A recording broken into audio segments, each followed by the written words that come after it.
নমস্কাৰ স্বাগতম জনাইছো এটা নতুন ভিডিঅলৈ অসম ৰাজ্য তথা দেশ বিদেশৰ লগতে কেইবাটাও গুৰুত্বপূৰ্ণ খবৰ লৈ আহিছো আজিৰ এই ভিডিঅ'টোত আৰু আজিৰ ভিডিঅ'টোত কেইবাটাও গুৰুত্বপূৰ্ণ খবৰ আছে আপোনালোকে ভিডিঅ'টো শেষলৈকে চাই থাকিব আৰু এনে ধৰণৰ ভিডিঅ'সমূহ যদি পাই থাকিব বিচাৰে চেনেলটো সাবস্ক্ৰাইব কৰি ল'ব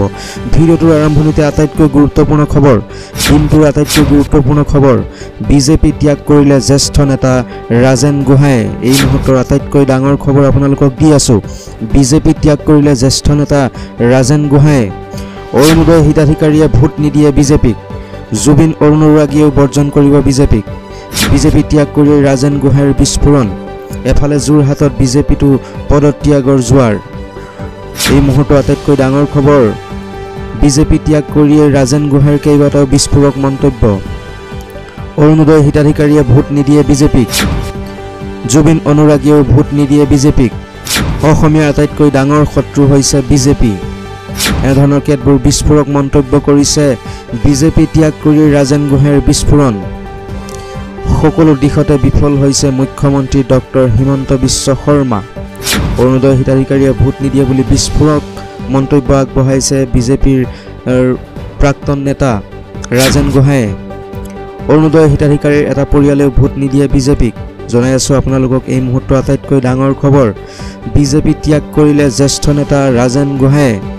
চাৰিবাৰকৈ বিজেপিৰ পৰা সাংসদ হোৱা ৰাজেন গোহাঁই ত্যাগ কৰিলে বিজেপি আৰু ৰাজেন গোহাঁই বিজেপি ত্যাগ কৰাৰ পাছতেই বিজেপিৰ দলৰ মাজত লাগিছে হাহাকাৰ আৰু বিজেপি ত্যাগ কৰি ৰাজেন গোহাঁই অন্য দললৈ যোৱাৰ পূৰ্ণ সম্ভাৱনা বৰ্তমান জাগ্ৰত হৈ উঠিছে ন বিজেপিৰ বিৰুদ্ধেও বিস্ফোৰণ ৰাজেন বৰগোহাঁইৰ আন দলৰ পৰা অহাসকলে আমাক যেনেকৈ তেনেকৈ ব্যৱহাৰ কৰে আৰু ৰাজ্যৰ ৰাজনীতিত তুলপাৰ লগোৱা খবৰ এই মুহূৰ্তৰ আটাইতকৈ ডাঙৰ খবৰ তেওঁ মন্তব্য কৰিছে যে মই এতিয়া মুক্ত বিজেপিয়ে মোক জাবৰৰ দৰে ব্যৱহাৰ কৰিলে কেৱল মই নহয় আগন্তুক সময়ত হাজাৰ হাজাৰ বিজেপি কৰ্মীয়ে দল ত্যাগ কৰিব আৰু এই বিস্ফোৰণ কৰিছে ৰাজেন গোহাঁই তেখেতৰ বিস্ফোৰক মন্তব্যই বৰ্তমান অসমৰ ৰাজনীতিত তুলপাৰ লগাইছে আগবাঢ়িছো ইয়াৰ পিছৰটো গুৰুত্বপূৰ্ণ খবৰলৈ জুবিন গাৰ্গ ডেথ কেছ মৃত্যুৰ পিছত সিদ্ধাৰ্থৰ লগতে আছিল জুবিনৰ মোবাইল ফোন CIDক জুবিনৰ মোবাইল ফোন জমা দিয়াৰ পূৰ্বে ভয়ংকৰ কাণ্ড কৰিছিল সিদ্ধাৰ্থই সংবাদ মাধ্যমত প্ৰকাশিত খবৰ অনুসৰি জুবিন গাৰ্গৰ মৃত্যুৰ পিছত সিদ্ধাৰ্থই নিজৰ হাতত ৰাখিছিল জুবিনৰ মোবাইলটো কিন্তু শেহতীয়াকৈ জানিব পৰা গৈছে যে তদন্তকাৰী বিষয়াৰ ওচৰত সিদ্ধাৰ্থই স্বীকাৰ কৰিছে গাৰ নোম শিয়ৰি উঠা তথ্য আৰু সিদ্ধাৰ্থই যি তথ্য স্বীকাৰ কৰিছে সেই তথ্য শুনিলে আপোনালোকৰ চকু কপালত উঠিব সময় অতিবাহিত হোৱাৰ লগে লগে জুবিন গাৰ্গৰ মৃত্যুক লৈ এটাৰ পাছত আন এটা তথ্য উদ্ঘাটন হৈ আছে এইবাৰ SITৰ জেৰাত সিদ্ধাৰ্থ শৰ্মাই এটাৰ পাছত আন এটাকৈ বিস্ফোৰণ স্বীকাৰোক্তি দিয়াৰ তথ্য পোহৰলৈ আহিছে শেহতীয়াকৈ জুবিন গাৰ্গৰ মোবাইল ফোনটোলৈ পোহৰলৈ আহিছে চাঞ্চল্যকৰ তথ্য সংবাদ মাধ্যমত প্ৰকাশিত খবৰ অনুসৰি জুবিন গাৰ্গৰ মৃত্যুৰ পিছত সিদ্ধাৰ্থই নিজৰ হাতত ৰাখিছিল জুবিনৰ মোবাইলটো কিন্তু শেহতীয়াকৈ জানিব পৰা গৈছে যে তদন্তকাৰী বিষয়াৰ ওচৰত সিদ্ধাৰ্থই স্বীকাৰ কৰিছে গাৰ নোম শিয়ৰি উঠা তথ্য অভিযোগ অনুসৰি জুবিনৰ মৃত্যুৰ 13 দিন পিছলৈ সিদ্ধাৰ্থৰ সৈতে আছিল জুবিন গাৰ্গৰ মোবাইলটো জুবিনৰ মৃত্যুৰ পিছত 13 দিনে আত্মগোপন কৰা সিদ্ধাৰ্থই কৰিছিল ডাঙৰ কাণ্ড অভিযোগ অনুসৰি SITক সমজাই দিয়াৰ পূৰ্বে জুবিন গাৰ্গৰ মোবাইলৰ সকলো ডাটা কপি কৰি ৰাখিছিল সিদ্ধাৰ্থ শৰ্মাই জনাই আছো আপোনালোকক বিগ ব্ৰেকিং নিউজ SITৰ হাতত জমা দিয়াৰ পূৰ্বে সিদ্ধাৰ্থই কপি কৰি ৰাখিছিল ডাটা জুবিন গাৰ্গৰ যেটো মোবাইল ফোন আছিল সেই মোবাইল ফোনটোত যিমানবোৰ তথ্য আছিল সকলোবোৰ কপি কৰি ৰাখিছিল সিদ্ধাৰ্থ শৰ্মাই সংবাদ মাধ্যমত প্ৰকাশিত খবৰ অনুসৰি সিদ্ধাৰ্থই এই কথা SITৰ ওচৰত স্বীকাৰ কৰিছে জুবিনৰ মোবাইলৰ পাছৱৰ্ড জানিছিল একমাত্ৰ সিদ্ধাৰ্থ শৰ্মাই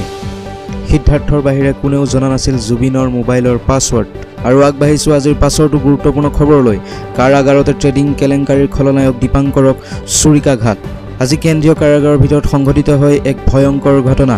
এই ঘটনাত ট্ৰেডিং কেলেংকাৰীৰ খলনায়ক দীপাংকৰ বৰ্মনক কাৰাগাৰৰ ভিতৰতে চুৰিকাঘাত কৰে আন এগৰাকীকৈ দিয়ে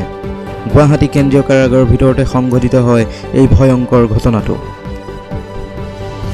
উল্লেখ্য যে অসমৰ বহু কোটি টকাৰ অনলাইন ট্ৰেডিং কেলেংকাৰীৰ মুখ্য অভিযুক্ত দীপাংকৰ বৰ্মনক গোৱাৰ পানাজীত অসমৰ পুলিচে গ্ৰেপ্তাৰ কৰিছিল তেওঁ DB ষ্টক ব্ৰকিঙৰ মালিক আছিল উল্লেখ্য যে তেওঁৰ বাসভৱনত পুলিচে প্ৰায় 27 লাখ টকাৰ নোট আৰু সোণৰ গহনা জব্দ কৰিছিল বৰ্তমান তেওঁ গুৱাহাটীৰ কাৰাগাৰত বন্দী হৈ আছিল আৰু আজি চুৰিকাঘাটৰ সন্মুখীন হয় জুবিন গাৰ্গৰ সহশিল্পী শতাব্দী বৰাৰ বিস্ফোৰণ গায়িকা শতাব্দীৰ আগত কি কৈছিল জুবিনে জুবিন গাৰ্গক 3 বছৰ ধৰি মেনেজাৰ সিদ্ধাৰ্থই দিয়া নাছিল টকাৰ হিচাপ। জুবিন গাৰ্গৰ আৰ্থিক লেনদেনক লৈ শেহতীয়াকৈ পোহৰলৈ আহিছে আন এক ভয়ংকৰ তথ্য। বছৰি কোটি কোটি টকা উপাৰ্জন কৰাৰ পাছতো জুবিন গাৰ্গৰ একাউণ্টত নাছিল ধন। মেনেজাৰ সিদ্ধাৰ্থ শৰ্মাই জুবিন গাৰ্গক সদায় মিছা মাতি আহিছিল। জুবিন গাৰ্গে নিজেও গম পাইছিল ধনৰ খেলিমেলি হোৱাৰ কথা। শেষৰ ফাললৈ জুবিন গাৰ্গে সিদ্ধাৰ্থই ধনৰ খেলিমেলি কৰাৰ সকলো কথা গম পাইছিল। ছিংগাপুৰৰ পৰা অহাৰ পাছতে সিদ্ধাৰ্থৰ কেলেংকাৰীৰ ওপৰত ব্যৱস্থা লোৱাৰ সম্ভাৱনা আছিল। এই কথা প্ৰকাশ কৰিছে এসময়ত জুবিন গাৰ্গৰ সৈতে সংগীত পৰিৱেশন কৰা শতাব্দী বৰাই।